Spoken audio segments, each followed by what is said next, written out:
that I paint at the moment, what I like to do is initially build up structures within the canvas, work out ideas that are planned and recognisable, and then let chance operate by at times flooding the canvas, by manipulating the physical canvas itself, so that you have the juxtaposition of willed and unwilled areas of paint.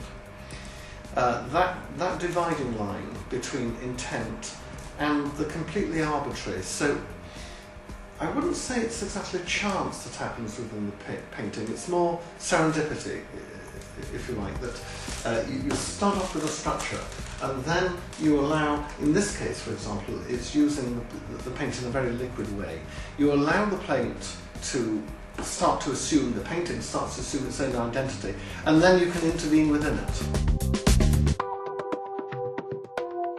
Well, I like these paints because they are very heavily pigmented. So what it means is that I can push them around and I can achieve effects that I can't do with a lot of other paints. The more pigmented a colour is, the more able you are to push it to its limits.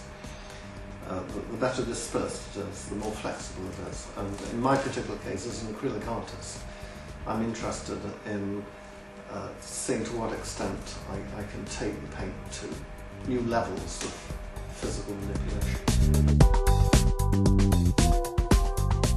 Well, what it means is that you can achieve great subtleties.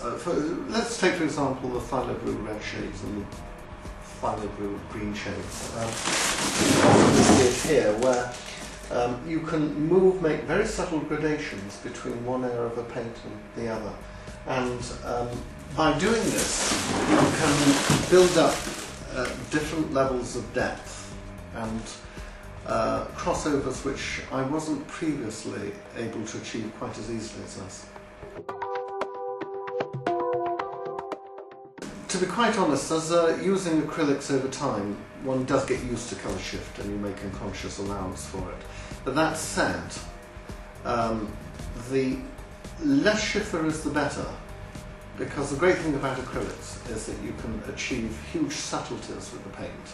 I like the fact that it dries so quickly, I mean acrylics generally, because that means that you can very quickly start to build up new layers, you can do all sorts of things with it without having to hang around for it to dry. So a paint that dries fairly close to how it originally started out on the palette, it obviously makes that process easier.